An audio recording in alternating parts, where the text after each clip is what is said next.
Está también con nosotros Alfredo Romero, director ejecutivo del Foro Penal Venezolano. Alfredo, hemos hablado con él en otras oportunidades también de este caso. Tenía que ir hasta el tribunal para saber el estado de los recursos que ayer se introdujeron. ¿Qué se está haciendo en este momento, doctor Romero? ¿Qué se está solicitando? Hay una solicitud de una medida humanitaria. ¿Cuál es el proceso que viene?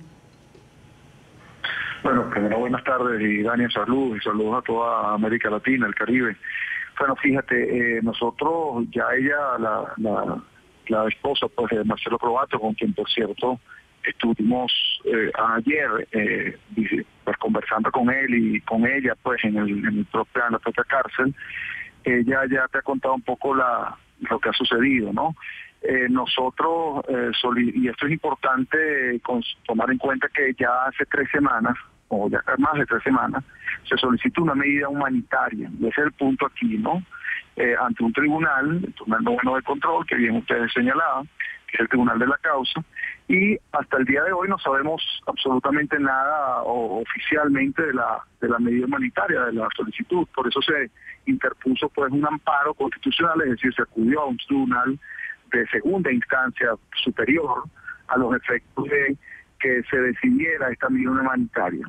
Esa decisión tampoco se ha obtenido a la fecha, claro, fue más reciente, y el día de ayer, ratificando esa solicitud de amparo, que ya ameritaría evidentemente una decisión que solucionara el problema de violación de los derechos humanos, entre otras cosas, la atención médica, como bien te referías anteriormente.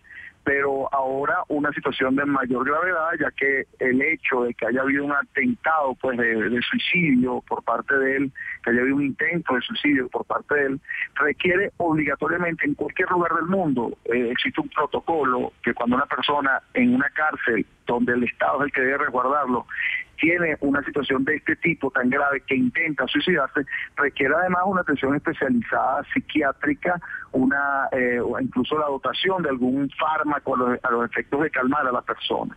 Luego de ese intento de suicidio, porque fue lo que ratificamos en el tribunal y requerimos entonces nuevamente la medida humanitaria, y todavía al día de hoy no hay respuesta, no tenemos respuesta del tribunal.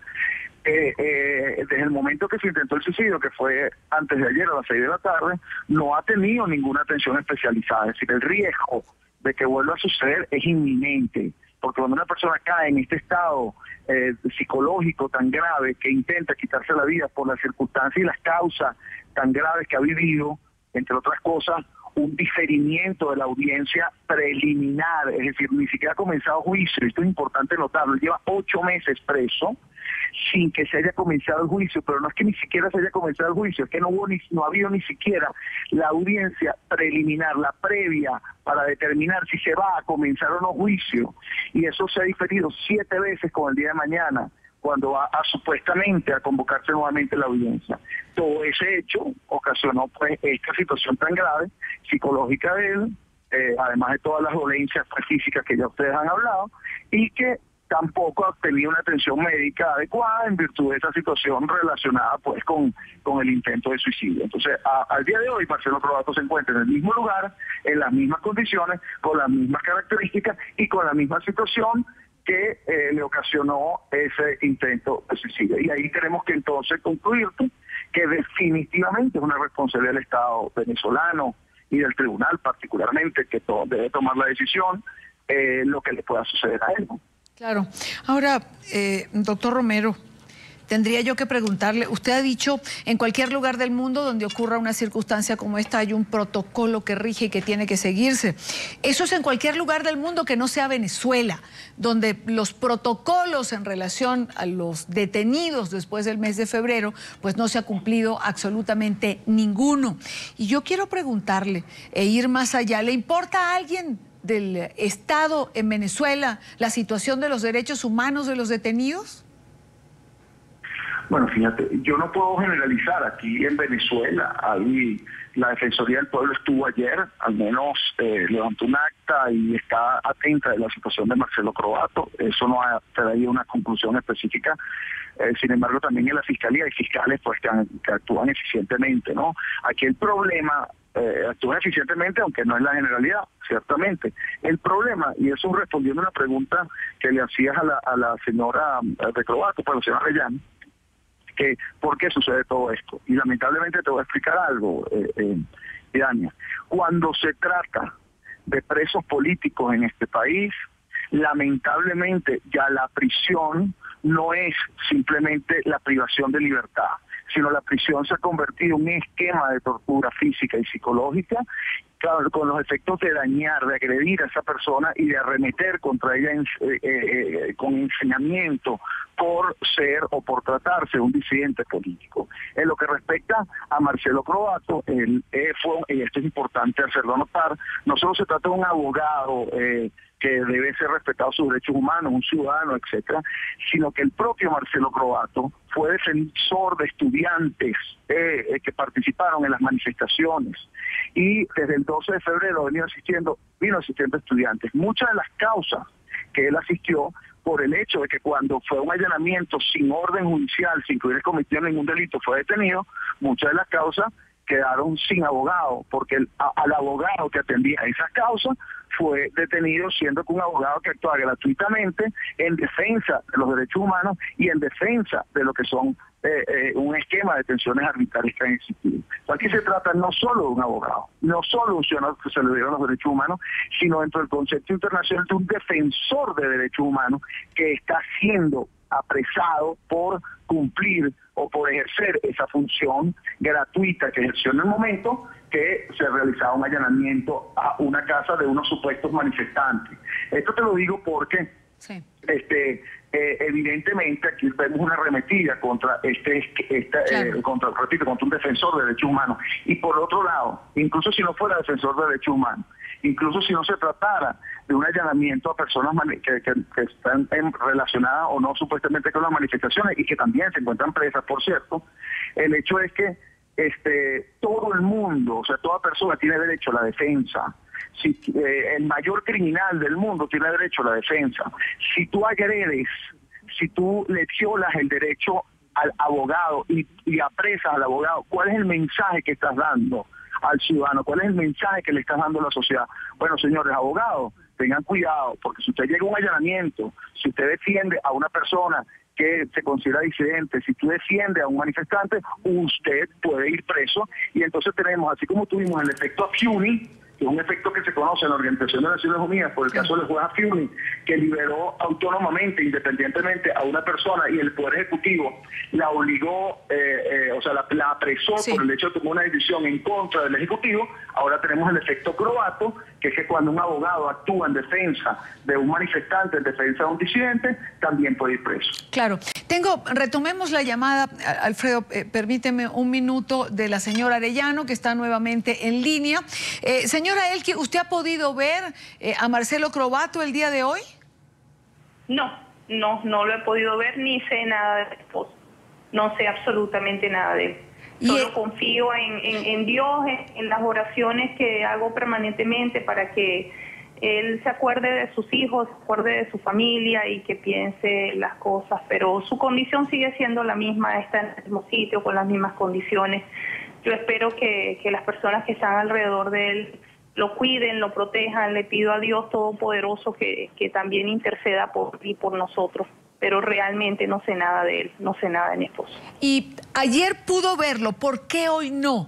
Es decir, ¿está bajo régimen de visitas? ¿No puede verlo usted todos los días? ¿Cuál es la...? No, el régimen de visitas regular es una vez al mes. Una vez al mes puedo verlo, puedo llevarle algo de comida. Allá no hay forma de refrigerar comida, así que lo que puedo llevarle apenas es para que coma el mismo día que nos vemos. Y ahora por el mes de diciembre sí ha habido visita semanal y he podido pues tener un poco más de comunicación con él y llevarle comida, mantener un contacto con él para que sepa de la vida de sus hijos, etcétera. Pero ayer, por la circunstancia especial que sucedió, porque tampoco había visita el día de ayer, me correspondía visita y bueno, por la situación que ocurrió, pues me permitieron verlo, acompañarlo, abrazarlo, darle mi apoyo, mi solidaridad, pero el día de hoy no me corresponde visita, así que sencillamente no sé nada de él. Pues quiero darle las gracias por haber estado con nosotros, señora Arellano. Gracias a ustedes por la invitación. Esperamos solamente que esto pueda resolverse. Estos son algunos de los mensajes que en las redes sociales le han colocado a Marcelo Crovato con el hashtag numeral Fuerza Marcelo. Por ejemplo, Eleonora Brusual, periodista. Fuerza Marcelo, no le des el gusto. Tu vida vale lo que su mediocridad y perversión no. Dios te bendiga. Juan Requesén, líder estudiantil, Fuerza Marcelo, que este gobierno no merece la vida de nadie. Has dado ejemplo de lucha por los derechos humanos. Los jóvenes estamos contigo. Leonardo Padrón, escritor, articulista. Así sería la decepción de Marcelo Crovato con la justicia venezolana y su desesperación, que intentó suicidarse. Numeral Fuerza Marcelo. Este es el hashtag que están utilizando para los mensajes a Marcelo Crovato, abogado y defensor de derechos humanos. Retomamos a Alfredo Romero porque me gustaría dejar esto claro. ¿Por qué un régimen de visita tan duro, una sola vez al mes, se le permite a su esposa verlo, llevarle comida, etcétera? Sí, esto está sucediendo, como repetía, con aquellos casos de presos que se encuentran pues en las cárceles comunes, que se ha limitado, y a los presos en general de esas cárceles, solo una vez por mes las visitas. El por qué es algo que no se entiende y que ha causado mucha molestia en las cárceles venezolanas.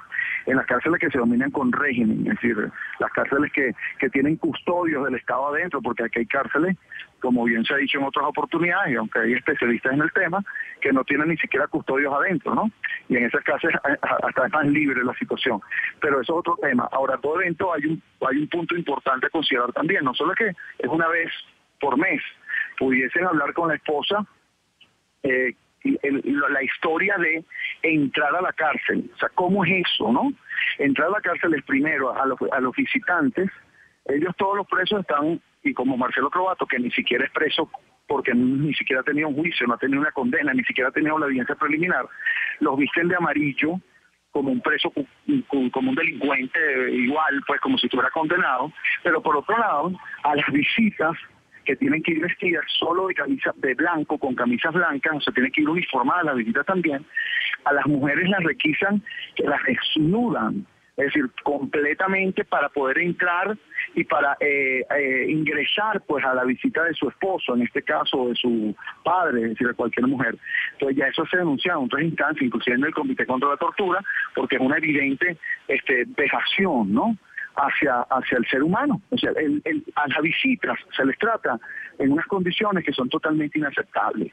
Y eso es lo que pasa, pues cualquier persona, no solo presos políticos, sino cualquiera de los presos que está ingresado, y que, repito, hay que recordar que el 67% aproximadamente de los casos, quizás ya lleguemos al 70% de las personas que están detenidas en las cárceles venezolanas, ni siquiera tienen una condena, sino en términos generales, no solo los presos políticos, no tienen una condena, sino están procesados y se está esperando la condena, o sea, están en juicio, claro, porque hay un retardo procesal en términos generales, ¿no? Quiero agradecer a Alfredo Romero, director ejecutivo del Foro Penal Venezolano, por estar con nosotros en la tarde. Gracias, Alfredo. A la orden. Muchas gracias a ustedes.